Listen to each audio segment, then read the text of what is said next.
You and I with Rashmi Shetty is a human library audio podcast bringing in stories of people you and I can draw inspiration from.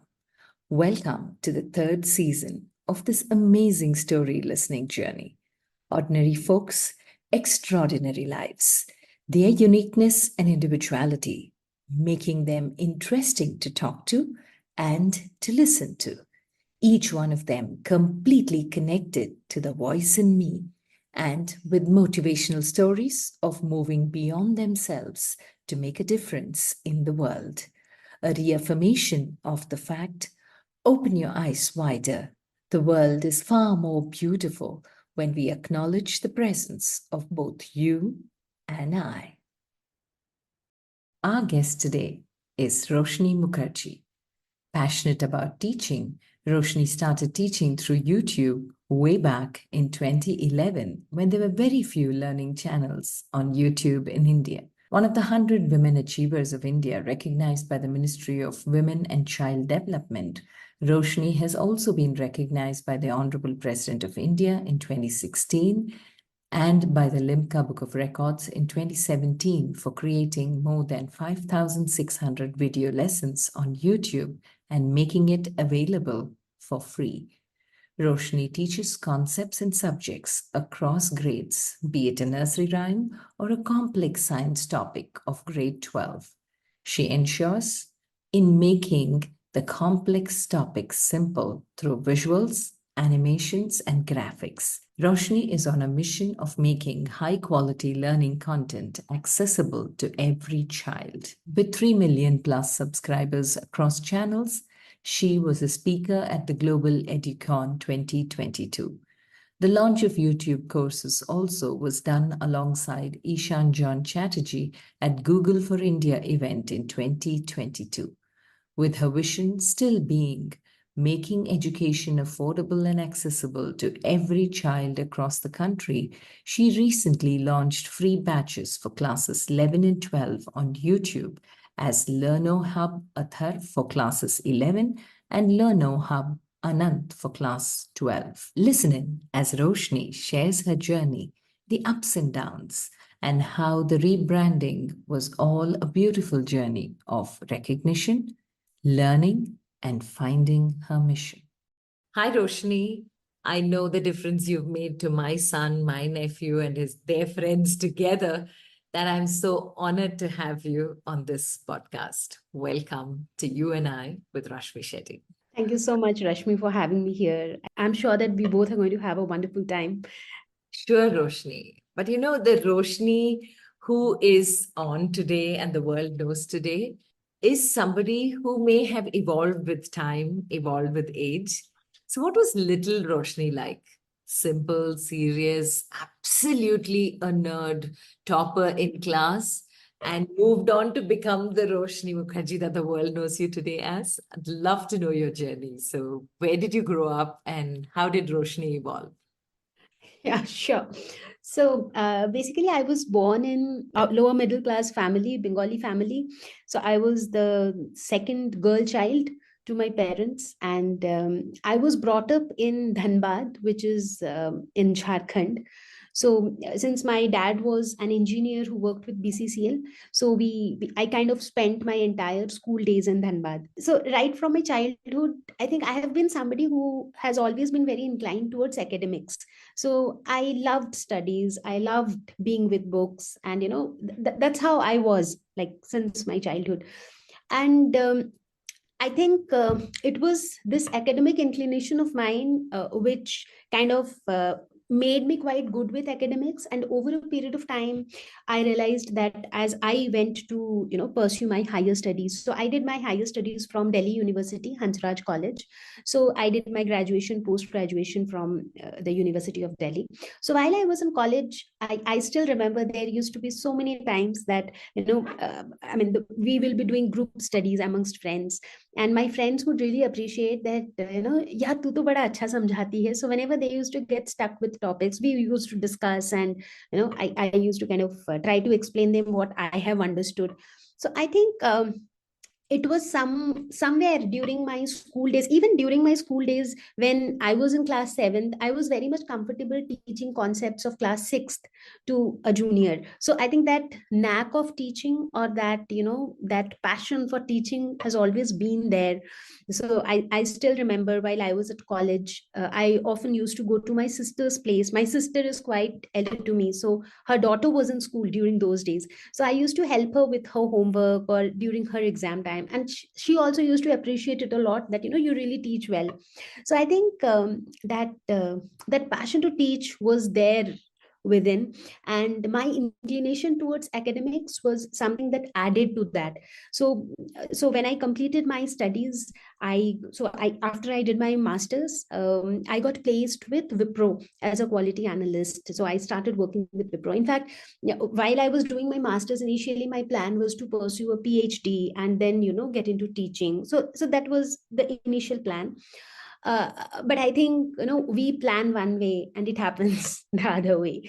So while I was in my masters, so something very unfortunate happened. My dad passed away when I was in my final year of masters.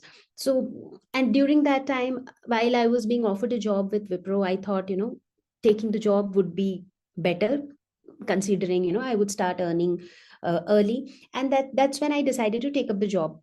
So I, even though I started working as a quality analyst, and sometimes I feel that I have always been somebody who would want to give her best in whatever I do. So whatever I do, doesn't matter whether it is job, whether it was my studies, whether it is what I'm doing right now. So I always try from my end to give my best. So even at job, I delivered my best. So I was doing pretty good in my IT career as well. But deep down, that passion to teach still existed.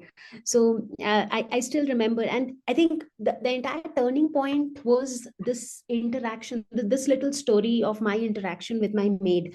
So while I was staying in Bangalore, there was this domestic help at my place. She was a lady from a village in Tamil Nadu, and she was a single mother to two kids.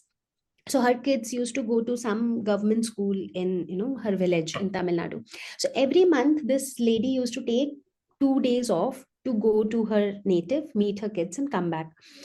And every month, Rashmi, she would come back and she would only talk about this one problem, that the kids don't go to school, the teachers won't come to take the class, so they would not clear their exams. And because that lady had just one clear determination in her mind, that my kid should have a better future, better career, and they should not lead the kind of life that I'm leading. So I still feel so amazed when I think that she used to work in almost 9 to 10 houses just to ensure that she's able to give a better life to her kids. So every time she came back from hometown, so sometimes we would help her giving some money to buy books for their kids, or to help her with some admission fee in their school. But with this discussion with her over and again, I somehow felt that how about making quality learning content accessible to every child, right? So it was around the same time when I thought of, what the time that I'm talking about is 2011. Yeah. So that was a time when YouTube was something not very, I mean, it was not a common household name, right? Because not everybody was watching YouTube videos those days. So those days YouTube was primarily used for entertainment, or maybe music entertainment purposes, so not for learning, at least. So there were not so many learning creators on YouTube as well. So I thought, why not make use of the platform to create some learning videos? So that's when this entire journey started. I still remember, I would even discuss with my husband, and we would experiment with how to record a video, how to ensure that there is not a lot of noise. So Nice. we used to stay in BTM layout in Bangalore. So the place where we used to stay was very near to the main road, and there used to be a lot of noise. So I still remember that initial days when I used to shoot a video, it used to be late night or early morning, because I was also having a day job from 9 to 6, right? So mostly over the weekends, or even on weekdays, late at night, early in the morning, so that we don't get so much of noise from outside. And so it was a very, very, very simple setup where we just had a pen tab and a mic, and just started recording the videos. Now, during those days, there was not so much of traction as well, because Mhm. not in 2011, kids were not primarily learning from YouTube, at least. So it was mostly, learning was mostly offline, coaching centers, tuitions, schools. So that's how it was during those days. But still, what I started noticing was, whichever number of students were watching the content, I was getting some amazing feedback from them. Like, they were saying that, wow, I understood it. Why don't you upload a video on this particular topic? So I was getting more requests for newer topics. And during the first 1 week, there was one comment that I received from a child who said that what you could explain in 10 minutes, my teacher could not do in a week. So, just think of a situation where I was just creating the content out of my, passion to teach, and somebody giving that kind of a comment. So it was like, I was like super happy, super excited that, something that I was doing just out of my passion to teach was actually benefiting somebody on the other side. So, somewhere these two things, the my interaction with my maid, and creating this, starting to create this content on YouTube, so both of these things happened around the same time. And I think with my maid story, I kind of had that determination to build a free learning platform. So I felt that, okay, fine, so this YouTube channel could be that free learning platform wherein we could upload lot of content, and the kids can access all of those content for free if they have access to internet, if they have access to YouTube. So I think with that determination, I just started creating content and more content. So I think from 2011 to 2014, it was more like I was doing my IT job, and alongside, over the weekends or in my free time, I was creating the content. So 2014. One sec. Yeah, yeah. 2014. Let's go back a little to Mhm. 2010, 11. 2011, you said you started, and your maid story prompted the whole thing. But did you go on YouTube to check if there are tutorials like that, if there are educational videos? How did it even strike you? Like you said, it was the time for coaching centers, and almost every home became a coaching center. The Mhm. first floor was full of chairs and tables for children. It was mushrooming, especially in cities like Bangalore. And Mhm. at such a time, how did it even strike you to start using YouTube as a learning platform? And Yeah. like, yeah, you told us that you sat with your husband and experimented how to get the best out of what you had. But more than that, how did you even think kids are going to go online and Mhm. search? Because I think the Khan Academy was something Mhm. people were talking about. But Mhm. in India, where there are a lot of creators that prompted you, how did you even think of putting it on YouTube? I love the name, Roshni. When my son for the first time told me there is a YouTube channel called Exam Fear, I was Mhm. like, wow, who started it? He said, I don't know, but she teaches very well. So my friends told me, I just saw a video and she teaches very well, Amma. So this is what I'm following. So how did you get the name? How did this entire concept come up? Is my curious question now. Yeah, sure.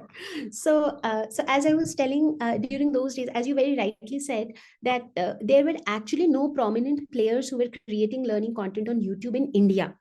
Khan Academy, of course, existed, and their presence was mostly for the students in the US, or and majorly outside of India. Yeah. So initially, even before creating the YouTube channel, as I said, I was always like looking for, something in the field of education. So I was, because I knew that that was my strength, and I was thinking how to, take that ahead. So initially we thought of, taking making a website and then putting up content over there. So in fact, as you said, you are saying that your son had used Examfear, so he would have visited the site examfear.com as well, because that site was built even before we built the YouTube channel. So it was like vice versa. Normally people would build the YouTube channel and then later they would build a website, but that wasn't the case with us. So we built the website, which had a couple of, study materials here and there for various exams and stuff like that. But then, since I wanted to teach, and I wanted to reach out to more and more children. So basically, for me, I was actually trying to explore something which would be in the online mode so that I'm able to teach and I'm able to reach out to more and more kids. Now, in case I have to record a video and, then upload it, and if I have to take server and things like that, that will obviously turn out to be extremely expensive. So that is where this entire idea of, uploading the video on YouTube came up, because YouTube as a platform was very, it's very, the UI is very friendly even for somebody who's very new to the tech, so you don't really need to bother about the tech. So it was a place where I could very conveniently upload the videos. So that's how YouTube came into picture. Secondly, when it comes to the name, so as I was telling, when I started this whole this whole thing of creating educational content, there were a couple of problem statements that have been there in my mind while I was going through my college days, and I was into job as well. So just now I was talking about my niece, right? So whenever I encountered many such kids of that age group who were like school going, or appearing for boards or appearing for some exams, so in India, at least, I would see that the mindset of the students as well as the parents are very, very exam centric. So most of them, I would not say all, but most of them don't even worry about whether the child is able to learn a particular topic, or whether they are learning something new or not. That is something which is secondary. The primary thing is how much did they score in their exams. The primary thing is what is the rank in the entrance exam, which college did they get, right? So that is how the entire system is. So what happens is, in that race of scoring better marks, many a times, in fact, for a lot of students, this happens that they don't understand what they're learning. They would just mug up a lot of concepts, write them down in their answer sheet, and they'll be able to score decent marks, right? So that was a very common thing that I have observed amongst friends, family, relatives. And that is where the whole idea was to create content in such a way. As I said, there was no fancy studio, there was nothing very fancy to create those lessons. And I think who would know this better than you, because you have watched those old exam fear videos, right?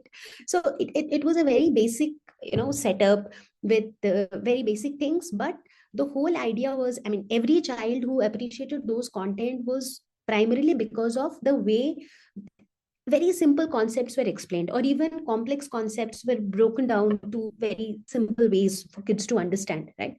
So I think my whole idea was to make children understand whatever they learn in their textbooks, right? So, and they should not learn for the fear of exams.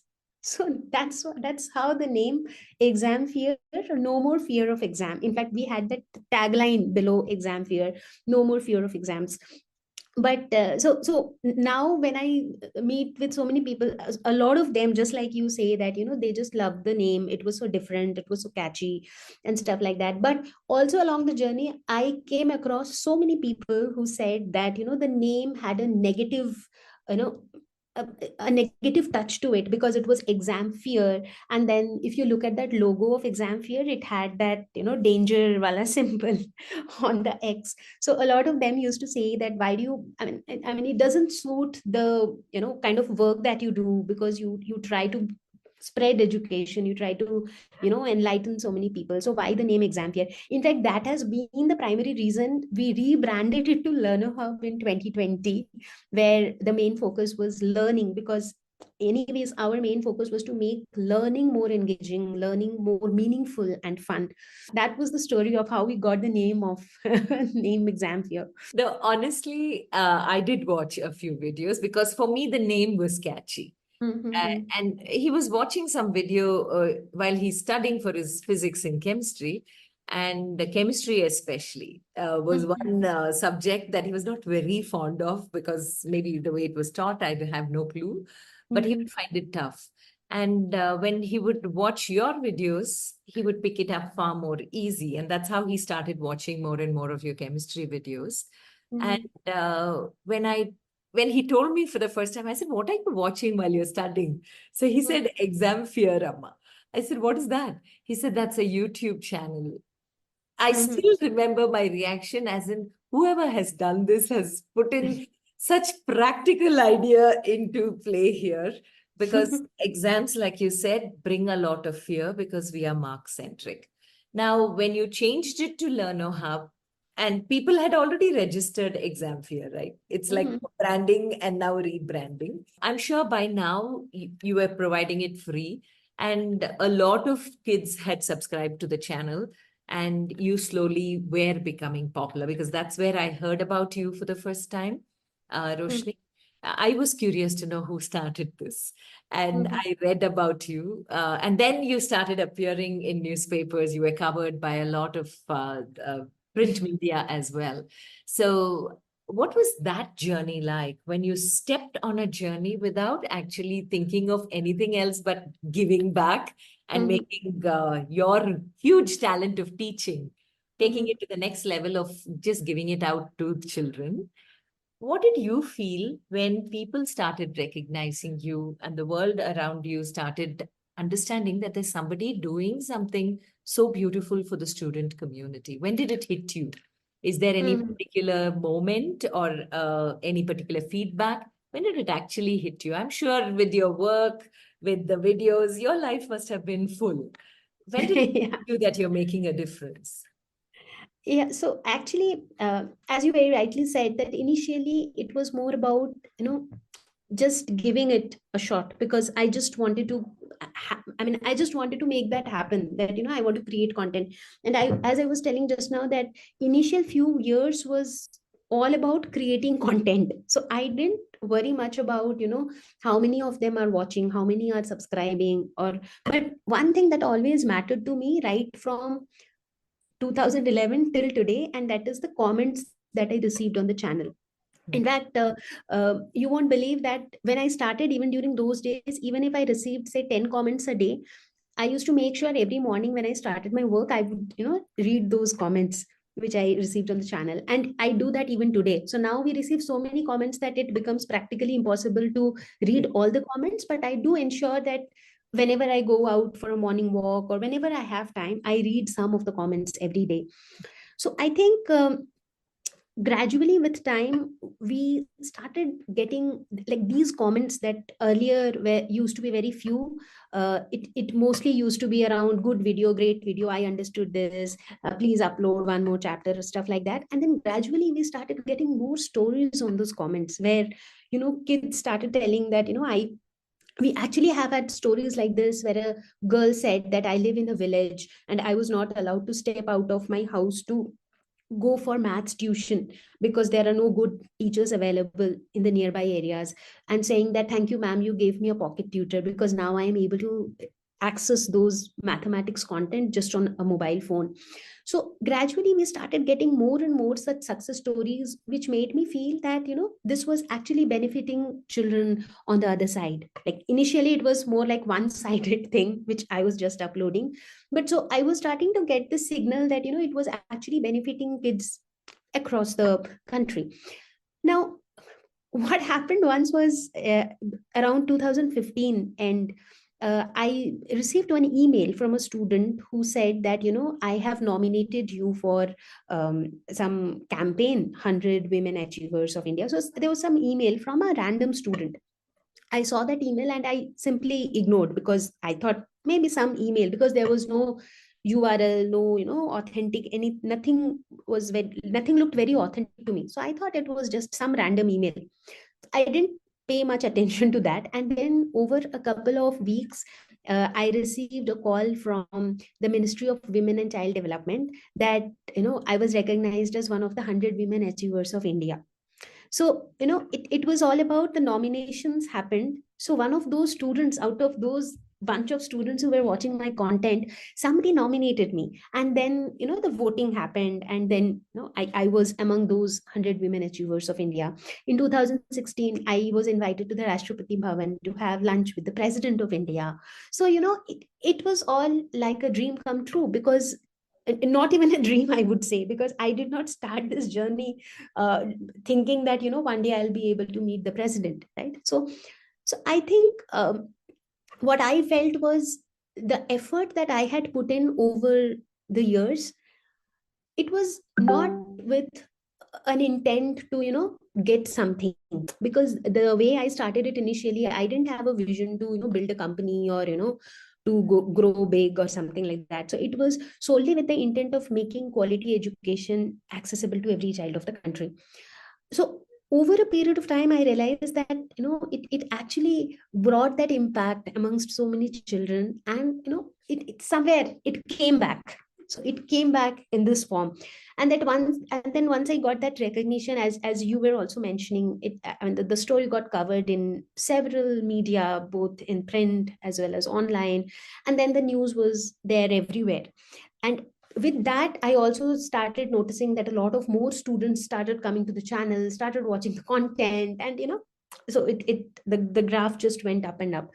So I think that was a phase where it went to the next level, because we got a lot more popularity, a lot more students got to know about us, because since inception we have grown only organically, because we don't run on huge revenues, or we are not a very, I mean, heavily funded company, right? So it's a bootstrap simple company, and it has grown organically always.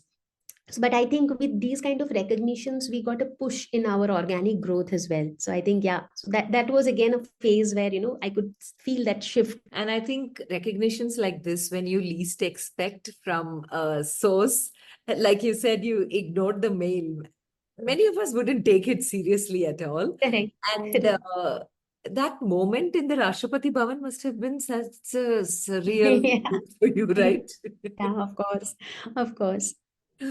So when you came back from there, Mhm. what shifted in the way you created content? What shifted in the way you looked at your entire career path now, the trajectory that life opened for you? You know, like they say, life is what happens while we are busy planning. And here you were at a moment that you least expected was possible. And that journey back from Rashtrapati Bhavan back to your home, and when you did the next video after that, then on, how did your focus shift? How did you change anything?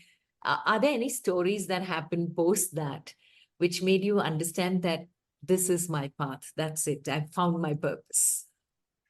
Well, to be very honest, if you talk about that, like it happens with a lot of people that, when they get recognized, they feel extra motivated to, so do something even in a better way. So for me, obviously, any such recognition, so this was, of course, a very big recognition, but I still feel that any small recognition as well, like when you get covered in a print media, or, any small recognition, definitely gives you a lot of excitement, a lot of motivation to keep doing the great work. But I think something that has never changed for me was this determination to build and grow the free learning platform. So I think when I started it in 2011, and when I run it even today, I think that thought has got no shift at all. So I think even today, I feel that I would always want to keep it free, make it affordable and accessible to as many child as possible, right? So that thought has always been there, and that has been one constant throughout this entire journey. Now when you talk about the shift in the content, so after all of these recognition and all of these extra growth or push, whatever you say, we received, I think we were all pumped up to run the show even in a better, much better way. So I think that is when we started revamping our website. We even got an app built, and we started doing a lot of things besides the videos, because earlier it was just about the videos. So now we also started making a lot of written content, as in notes and online test, and option for kids to ask their doubts and stuff like that, so that we were able to give them an end-to-end platform. I mean, it should be like a one-stop destination for all their education needs. When I started the journey, it was only about creating content for grades 11th and 12th. Now, as years passed by, so we started creating more and more content. But I myself created the entire content for classes 6 to 12 biology. So we, kind of increased that spectrum of content that we were able to provide.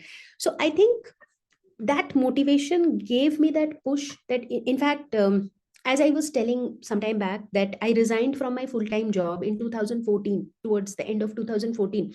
So from 2015 onwards, it was like a full-time job for me to create content.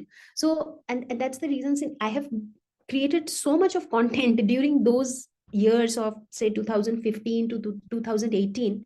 I've created a lot of content, right? So in fact, not just this award from the president, we were also recognized by Limca Book of Records for creating more than 5,600 videos on YouTube and making them available for free for students, right? So I think all these recognitions definitely was a great boost to continue doing what I was doing. But the vision or the mission was still the same, and we were still on that path of creating more content and making it, making more features available for the students, basically. I think the next turning point in my life changed a lot of things in many different ways, as far as Learno Hub is concerned. So in 2017, as you may also know, due to the internet penetration, due to geo, internet was able to reach to a lot of remote areas where it was not there before. So with geo penetration, there were a lot of, by 2016 or so, there were a lot of other big companies who started coming up in the e-learning segment, right? So there was more of competition on the YouTube space as well in terms of learning content. And with geo penetration, internet was also reaching out to more and more people during that phase. Now, but again, you plan it one way and it happens the other way, right? So it's never that you plan it in one way and it happens the same way for 10 years. That doesn't happen. So similarly, there was a twist in my story as well. So around 2017-18, when I was going through my maternity and stuff like that, so I got very much occupied with my personal life during that phase of life, and I couldn't create that much of content during that phase. And fortunately or unfortunately, whatever you may say, during that time there was so much of internet penetration that was happening. So a lot of children were actually coming to the internet or actually coming to the YouTube to study, but I was not creating content during that time. And at the same time, there were a lot of competitors as well who were coming up during that time, right? And these competitors have also been very big companies, very heavily funded, very heavily spending on advertisements, right? So that was the phase during that time. Now, since for my channel, it was more about, it was not a company, it was solely run by me. I was the only content creator, right? So now that I was not able to create so much of content, I gradually saw that the channel's growth curve was growing down, right? So I could see that the viewership was dropping, the subscriptions were dropping on the channel. So basically, the channel's performance was going down. And that was something that I was able to see, but couldn't do much, right? And post this phase was a very low phase in this journey of mine, where I could see that the channel was not performing. There was so much of competition in the space already. There were so many creators and all of that. So that was one of the very challenging phase of this entire journey, that once you started a journey without any expectations, and then you reach somewhere where you never expected to be, and then suddenly you see that you are falling back. And then I think that becomes a very tricky part to handle, because many times we feel that we were there and are coming down. So a lot of us are not able to accept that failure, not failure I would say, but that low phase of life. We are not able to handle that. Sometimes we quit, sometimes we take wrong decisions. Yeah, it may change the overall shape of your career, overall shape of the journey as well. So I think that was a very tricky phase for me as well. I took some time basically to figure out what do I need to do. But as I said very clearly, that irrespective of how the phase has been, whether I was at the Rashtrapati Bhavan getting an award, or I was at a phase where I was seeing my channel going down, one constant thing in my mind has always been, I wanted to build a free learning platform. I wanted to make education accessible to every child. So that thought was still the constant in my mind. After thinking a lot about it, I finally decided to make a comeback. So now that I wanted to make a comeback, I wanted to ensure that my comeback has to be such that, it should make a difference to a student's life. So it was not for the fact that there were other competitors in the space, but it was more for the fact that what do the children need, even though there are so many other learning platforms that still exist, right? So I think that is when the entire way I was creating my content completely changed. So around 2019, I made the comeback. And then when I started creating my content, this time my entire focus was not just creating content and making it available for free. My focus was to create content which is the best content. And this definition of best was something that was set by me, a content which doesn't make you feel that you are learning something, or somebody is forcing you to learn something. It has to be so engaging that you don't feel like you know going away from it without watching the entire piece, right? So for me, every video that I create since 2019 is a piece of art for me. Everything, whether it is a concept of physics or it is a tricky concept of mathematics, but I always take it as a piece of art. So it has to be the best possible way that I can deliver. And I think with that approach, the entire way I used to produce my content, because by 2019 there were a lot of resources also available in the market, like how do you do a studio setup, how do you do editing, and all of that was available by then. So this time when I started creating the content, the quality of the content, like it went from one level to another level, and that's how I started publishing the new set of content by me. And eventually it took some time, again it took a couple of months, but then I started seeing traction on those content as well. And then I started seeing that this time there were a lot more students who were engaging with the content, because now it was like e-learning was in, because students were coming to YouTube to learn. So now they were watching these content and they were liking them, and again the same cycle happens, right? You get motivated, you read those comments, you feel that yeah, this is working out, and the that whole thing continues. And eventually COVID happened. So when COVID happened, for a lot of students or a lot of parents, I would say, because in India a lot of parents are very hesitant to to make their children learn online, because they feel that online learning is not that effective and all. But with COVID, they didn't have a choice. So everybody was learning online, so everybody were also watching these content that I was creating. So it also gave an extra boost to the channel. And I think and it was around the same time when we also, because when I made this comeback, I thought that was a good time to do the rebranding as well, right? Because that those feedbacks about the name exam fear was, we got that feedback from a lot of people. So while we did this, so we came up with a new logo, a new name, and the new set of content, and that's how this entire journey of Learner Hub began. And again, we grew and we got the traction and we got success stories from students. So in fact, in this entire journey of mine, I think the strongest motivation has not been the awards that I have received, but the strongest motivation has been the success stories from the students.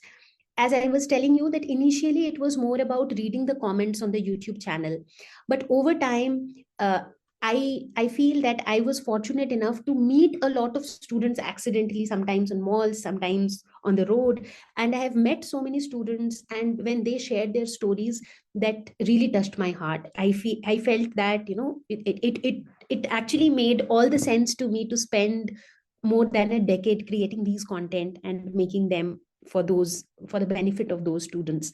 In fact, I still remember once we were over a weekend. We were in D-Mart in the Sarjapur road. So suddenly a boy came and he touched my feet, and I was like, kind of, because he was way taller and he looked somebody quite big enough. And then he suddenly touched my feet and he said that, ma'am, I used to watch your content. And he was there with his elder sister. And then while speaking with him, I got to know that he was keeping very unwell while he was in his class 12th, because of which he was not able to attend his school. So his sister was telling me that he completely relied on your videos to appear for his 12th boards. And with a lot of happiness, they shared that, he was able to score more than 80% in his board exams. So his sister was telling me that in his room, he has taken out some paper cuttings of my article and he has kept it there. So she was telling that for him, you are almost like a god, because you helped him clear his exams while he was keeping so unwell. And in fact, that boy was in Bangalore because of some surgery that he had to undergo here because of his problems. So when you meet such students, you actually feel that it was definitely worth putting in all the efforts to create those content, right? Because there are so many kids who truly can't afford good education, who truly can't access good education, maybe because of where they are. And it definitely makes a lot of sense to create such content for them. In fact, not just that, we have also had stories of students who have made us feel so proud. In fact, 2017, there was a girl named Deepal Jain. So she topped in biology in the entire MP board. And there was an article in Times of India in MP where it was an interview of the girl, where she very clearly wrote that, for biology, I never went to a tuition, I never took any coaching, I just relied on the videos that she watched on our channel. So, all these success stories, they make you feel that, it is definitely worth all the effort. It's definitely worth all the hard work that we have put to create this content. That's so true, Roshni. While listening to the stories, I'm getting goosebumps because they're very special moments that can never be replaced. And even words cannot justify the feeling that you went through at Exactly. those times, because a teacher has a very special place, and these moments show you that special place, right? And Exactly. so looking back, 2011 is when you started. We are in 2024. This is such a beautiful, important 13-year journey for you. And there Mm. have been huge highs. There have been moments when you were low, but you didn't quit. You went ahead, saw how to revamp yourself, and come back. So, if there are some milestones in this 13-year journey, what are some of those, whether it was recognition, whether it was your down, certain milestones that you really look back and say, okay, these were the milestones that made me who I am today? Any specific ones which you did not share so far, which you think can be highlighted in this journey? So again, when we talk about the milestones, so I think like as we say that the firsts are always very special, right? Your first job, your first day at school, your first day at college. So in a similar way, I also feel that some of these, like my first article in the Times of India. So I still remember when that article got published.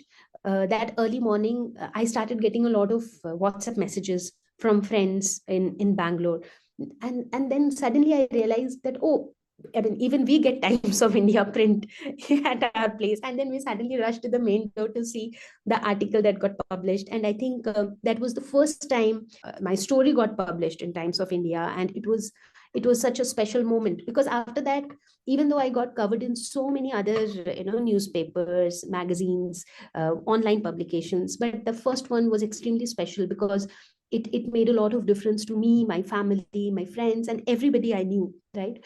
So so that was the first, I think that was the first, in a way, recognition which made people know about what I was doing.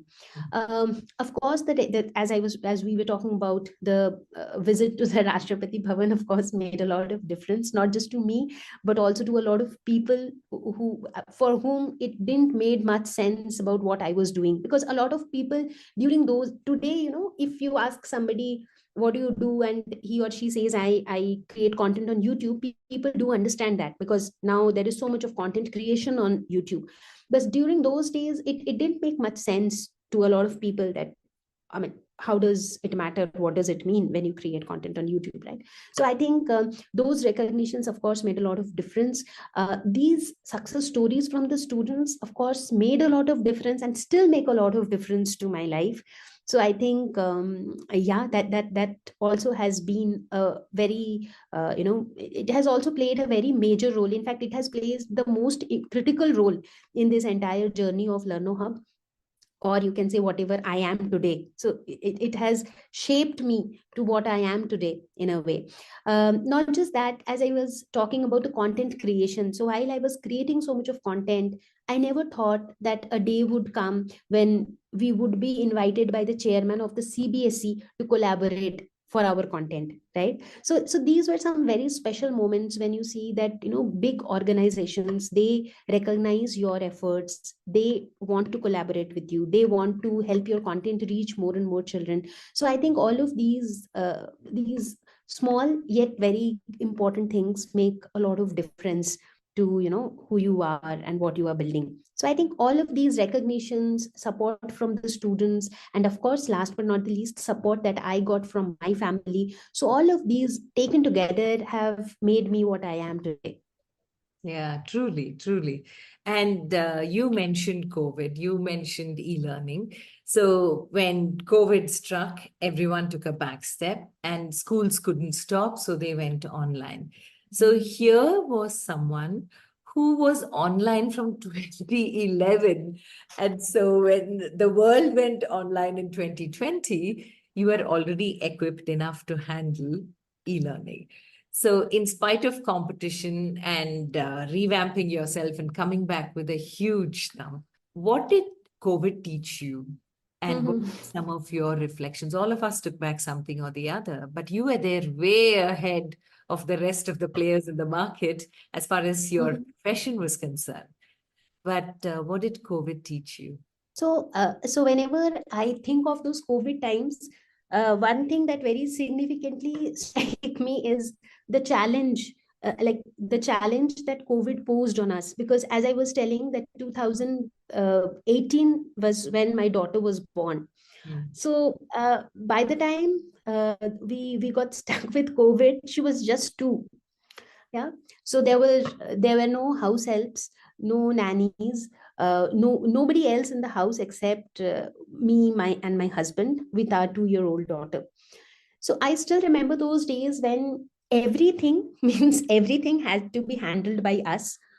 And it was an extremely tough situation for both of us to manage the show, because as I said, I was already going through those down phase and was trying to revamp and create the newer kind of content, so which needed me to put in a lot more effort during those days, right?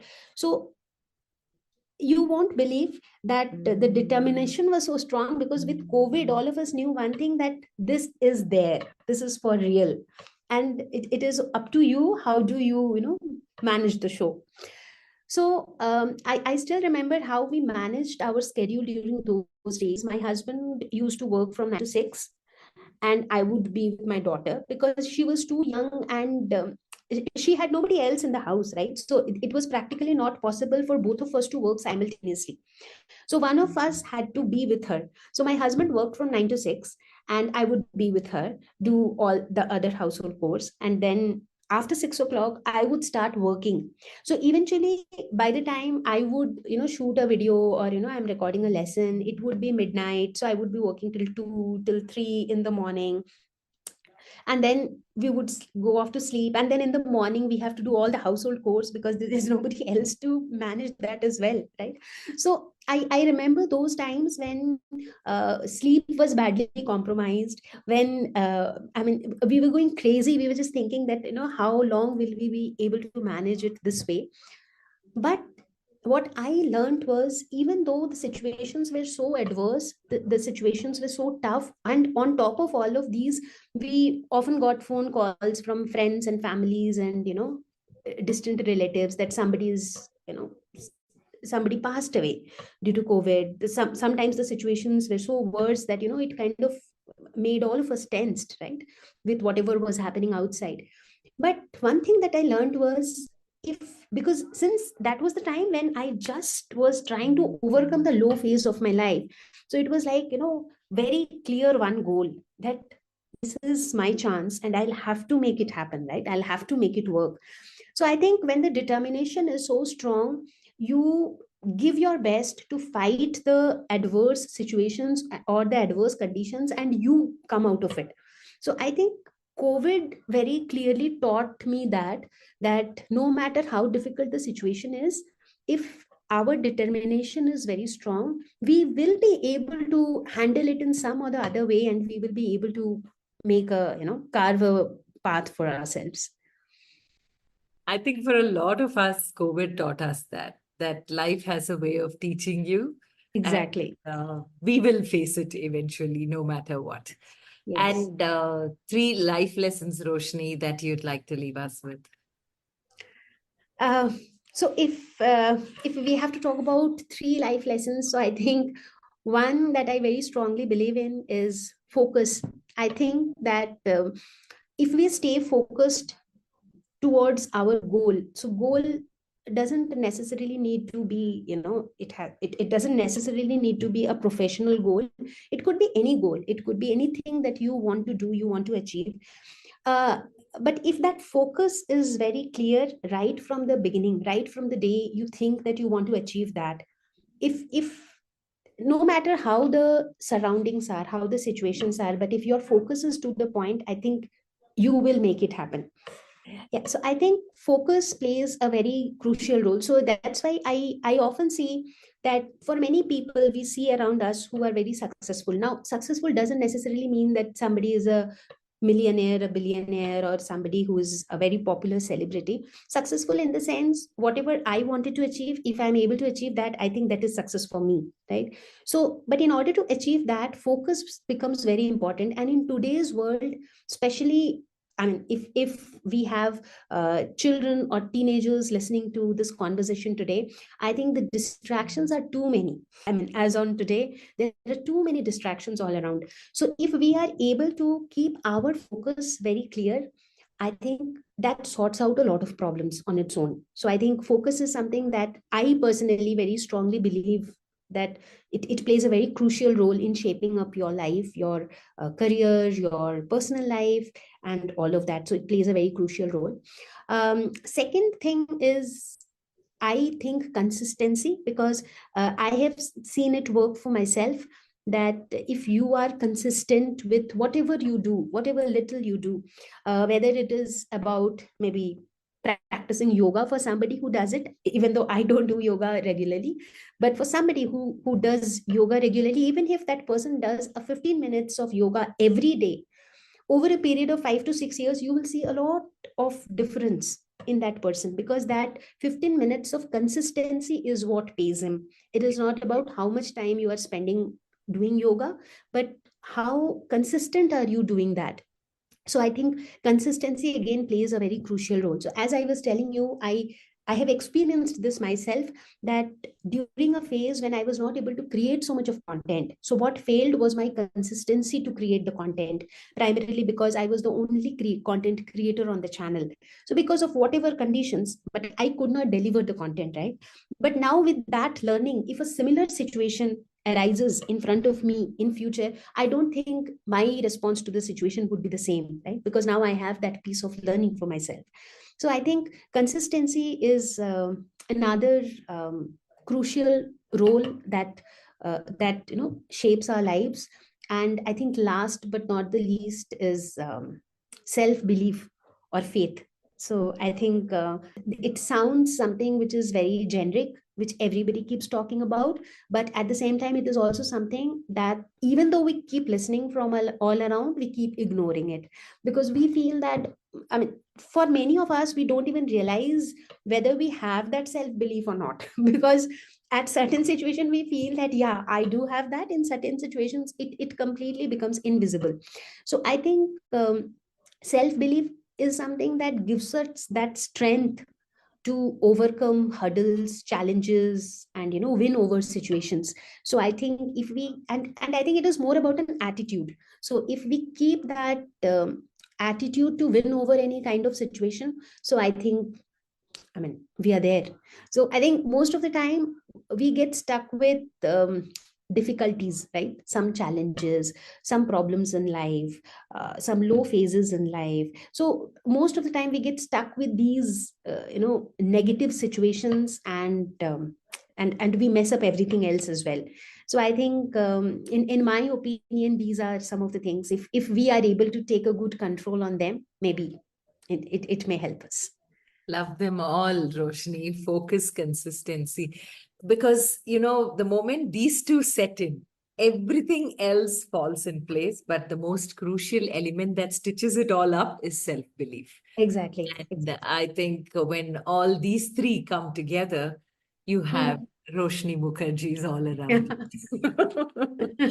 Thank you so much. What a lovely, lovely story. And is there a message you want to tell women, especially because many of us give up when we have challenges like family? We step back since our presence is required more.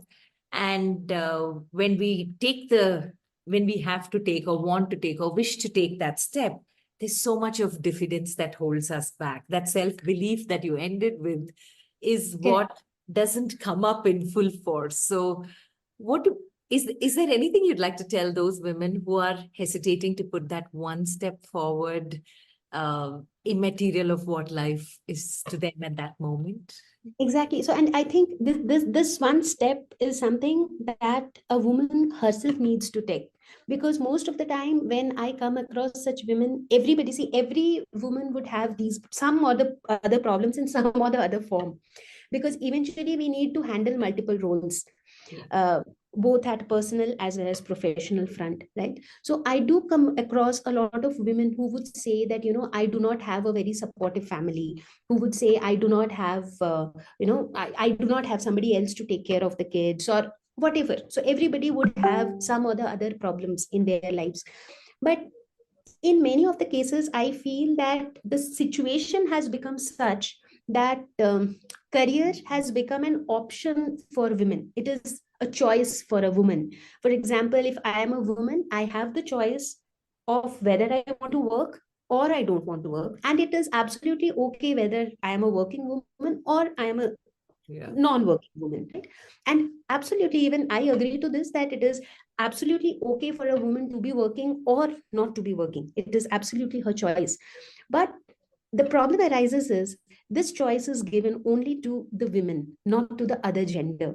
So if you see a man who is not working and his wife working, you would automatically see a lot of people talking about it, that he is being so lazy, he's not doing anything, how is he not earning anything, and stuff like that. So I think, by default, the society is being set in such a way that the men, they already have a compulsion somewhere in their mind that they need to have a career, because that is a must mandate for them. They do not have a choice. But that's not the case for women. So as a result, in many of the cases, what happens, so obviously I never deny the fact that it is a lot more challenging for us to pursue a career. That is definitely 100% true. If we do not want to take that risk at all, in that case, I mean, there would be no option of winning over, right? So basically, I think it is the women who will have to take the first step. So first you take the first step, and once we take that first step, I also feel then the entire surroundings, the entire support system come into place. As long as we do not take that step, it anyways doesn't work, right? Because we keep thinking of the ideal situation where we would start this, but that ideal situation will never come. Yeah. Correct. So I think, many a times it is more about our perceptions. We perceive that, uh, people would not agree, people would not support, this may happen, that may happen. But what I would suggest is, at least let us take that first step. Let us try that out at least once, and then see how does it work. Because many a times when we do it and we prove it, then the support system also falls in place, right? And I think, eventually it is all about our own mindset, because at the same time we would also see a lot of women. uh, the first thing is this hesitation, which a lot of women would perceive beforehand, even before trying, that we may have this problem, we may have that problem. The other problem which often arises is, even after taking up that first step, we often feel, kind of less confident about where it would lead us to. Correct. So I very strongly feel that a woman who decided to pursue a career for herself, she should prioritize her career as well as her family equally. It shouldn't be like, career is just there for the sake of it to give me a salary every month, but my primary focus is not my career. So in that case, we do not get the career growth that we deserve, right? Yeah. So in case we want to pursue the career, we will have to prioritize both. And I really don't think that it is of course difficult, but it is not impossible. So if we have that willingness, we will definitely plan out a path for ourselves. That's so true. And it's very clear that you are somebody who walks your talk, and that's how you are where you are. An honor having this conversation with you, Roshni, and love the journey you've been on. May God bless you to continue to thrive in this space where you're making a difference to a community that many people don't even give a lot of importance to. And Thank you so you're much. looking at that entire student community to whom you're making such a big difference. Stay blessed, continue to inspire, and thank you so much for being in conversation on You and I with Rashmi Shetty. Thank you so much, Rashmi. Thank you for having me here. All the very best. Thank you. Thank you so much. Take care. You too. With that, we complete this episode of You and I with Rashmi Shetty. Do let us know if you know inspirational people whose story needs to be heard. You can write in at rashmi.thethirdeye@gmail.com. That is rashmi.thethirdeye@gmail.com.